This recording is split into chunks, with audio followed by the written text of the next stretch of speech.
Hey friends, I was recently in Russia and I got to attend a forum sponsored by the Valdy Discussion Club. That's a very important think tank in Russia, located in the city of Sochi, kind of in the mountainous areas.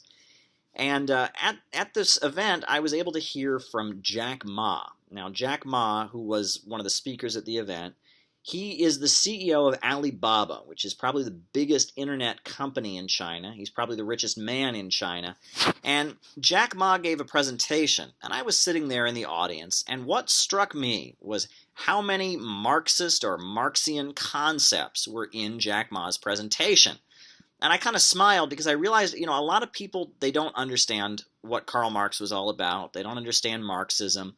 A lot of people have this kind of caricature of Marxism. They think, hey, Karl Marx said, all the people should get together and have a violent revolution and impose utopia on the world and try to create utopia.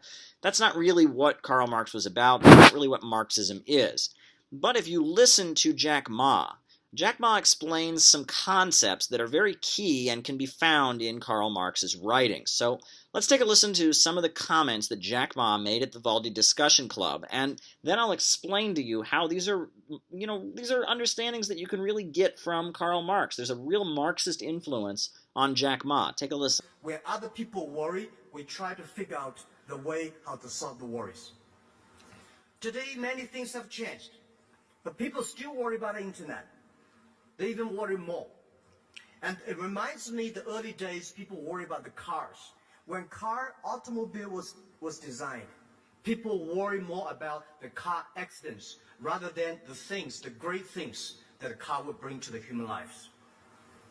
And I noticed that people worry about data. People worry about privacy. People worry about security. And I think the most things we should worry about is the worry itself. A lot of countries, because of worry, they lose a lot of things. European today, we don't see a lot of big internet companies. One of the reasons they worry too much, I think. And the worry will stop us from being more creative. Right, so Jack Ma is basically saying we shouldn't be afraid of technology. At one point, when capitalism was beginning to develop, there was a group of people called the Luddites, and they went around, burning looms because they saw that the looms were, eliminating jobs, and, this new social order of capitalism and factories and production was the problem, and they just wanted to hold back history. They were the Luddites, and a lot of times people will say that technology itself is the problem. Well, Karl Marx, as he saw capitalism emerging from feudalism, said, technology is not the problem. The problem is how technology is organized and how production is being set up. And there was this understanding that human beings, what separates them from animals is actually their ability to create technology, and that human beings are constantly marching forward. There is human progress. That is a key Marxist concept. So when Jack Ma is telling people not to be afraid of the internet, he's articulating a concept that was very key in Karl Marx's teachings. Now, let's listen to another part of what Jack Ma says. IT technology will kill a lot of jobs, but most of these jobs are stupid jobs. Those jobs are not supposed done by computers, are not supposed done by human beings. Past 100 years, we make people like a machine. Now we are making machine like a people, and we are doing the other side. But the right way to do it is in the next, I think, 10, 20 years, we'll make machine like a machine and people like a people. Machine will never be able to conquer human beings. Machine is smart. Machine is stronger. Machine is faster. But machine does not have a soul, does not have a value, does not have a belief that people have. So we should not make machine think like human beings. We should make machine learn like human beings. So this is what we believe. And we think in the future there will be no made in China, no made in America, no made in Russia. It's going to be made in internet. Whether you like it or don't like it, the technology revolution is coming. Nobody can stop it. But the way we teach our kids, the curriculums we teach our kids, the subjects we teach our kids, will stop our kids from getting jobs. Because one thing for sure, computer is going to be much smarter than human beings. If we keep on teaching our kids the way we creative, we should teach our kids to be more innovative. We should teach our kids to be more constructive. Pointing to another Marxist concept. Karl Marx in his writings talks about how under capitalism, human beings are basically reduced to being what he calls the appendages of machines. Essentially, the capitalists are trying to churn out as many products as they can so they can make products, and they want to hire as few people as possible, and they want to eliminate jobs, and they want to reduce human beings to just kind of cogs in a machine, and hire as few of them as they can, so to produce as much efficiency as they can, pay as low wages, make the workers that they do have as replaceable as possible, and that this really affects people's lives. Human beings are kind of reduced to being cogs in a machine and taught not to use their brains and taught to be obedient, and that this is kind of what has happened, that workers, the working class workers, they've kind of stripped away of their creativity and their individuality and kind of reduced to being cogs in an industrial machine that the capitalist is always trying to make more efficient and trying to kind of eliminate their humanity, eliminate their need, and make them easily as replaceable, pay them as little as they possibly can get away with. This experience, the alienation of labor from production, this is a key Marxist concept that Jack Ma is hinting at and talking about how artificial intelligence is taking it to a whole new level. And basically what he's calling the stupid jobs are being eliminated, and that the only thing human beings have left is their intelligence. Now, I wanted to go on because, one of the other great thinkers that is associated with the Marxist movement is Lenin. And if you listen to this selection from Jack Ma's remarks, you can also hear a Leninist concept or a Marxist-Leninist concept being articulated. So, about globalization, I think globalization has nothing wrong. But globalization today is not perfect. It's only a baby. 1,000 years ago, the global trade is determined by few kings and queens. Last 30, 40 years, the globalization is benefit only 60,000 big companies. 20% of the countries succeed. 80% of the time 80% of the countries don't have chance. IT is 20-80, but the DT is 80-20. We have to care for those 80% of the countries, developing countries, young people. And globalization can never be stopped because the world is movable. And the other thing is that we can never and we should never stop trade. When trade stops, world starts. So I think the very important thing is the world should not only need a G20, we need a G200. The world should not only have a B20, we should have a B200. And the world and trade, of course, the trade formality, the way we do trade is going to be totally different. And I always say that the DT time, the world will be different. We can make the world more fair. We will make the technology to empower more young people.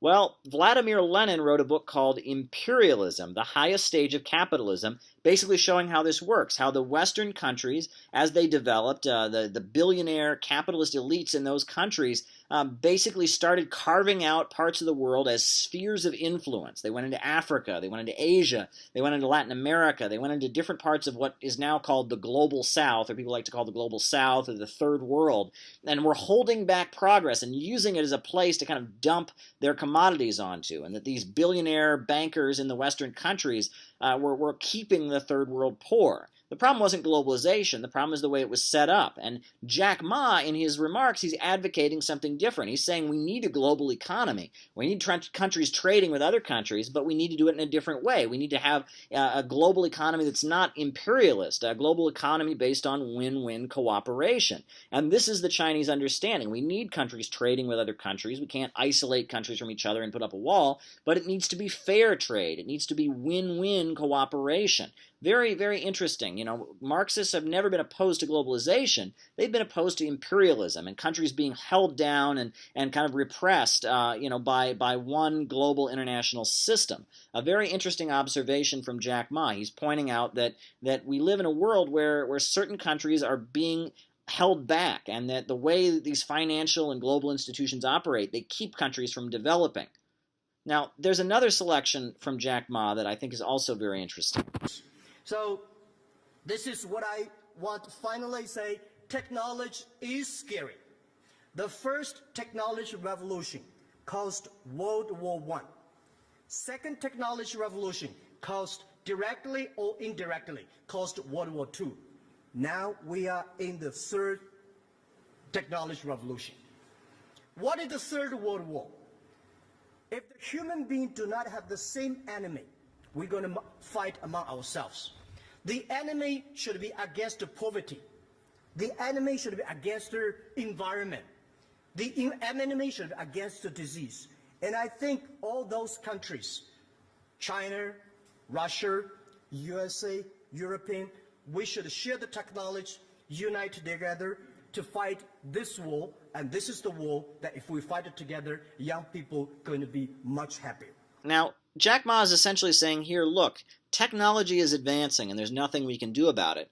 However, it's up to us to try and make the best of it and try and make it so that technology doesn't create a big disaster.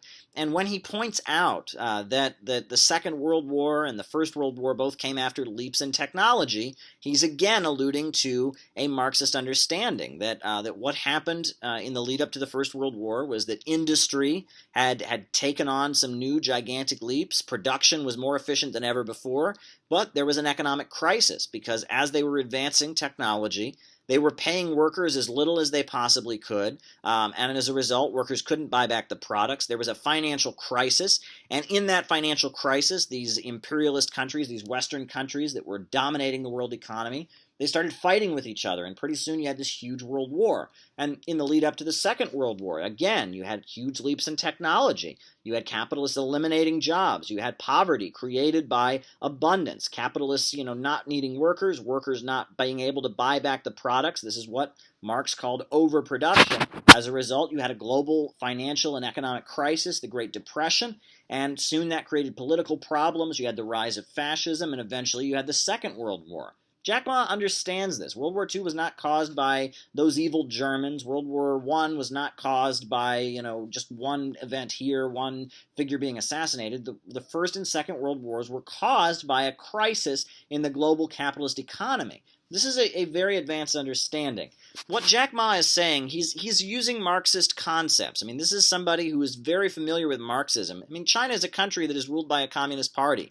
Every person in the universities in China studies Marxist-Leninist ideology as well as Mao Zedong thought and Deng Xiaoping theory at the universities. He's applying these rules and trying to tell us what to do about the computer revolution. And when it gets down to it, technology is basically laying the basis for a need to get beyond profit-centered economies. If we continue to have an economy based on profits, the technological revolution is only going to result in disaster. Under capitalism, as long as production takes place to make a profit for a group of capitalists, the result is greater poverty. People can't buy back the products they produce, and pretty soon you have an economic crisis. And Jack Ma is kind of alluding to the fact that we need human-centered development. We need economies that are set up to serve the people and serve society at large, not profits. So yes, Jack Ma may be a billionaire.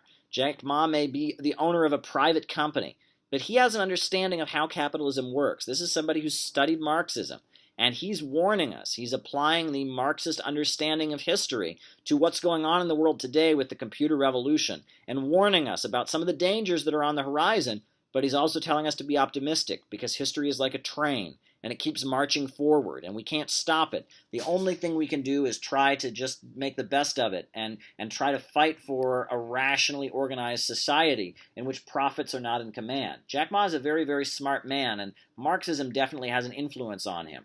There is definitely a Marxist influence on Jack Ma's message, and if we are going to make the best of the world that we live in, we need to get beyond economies based on profit.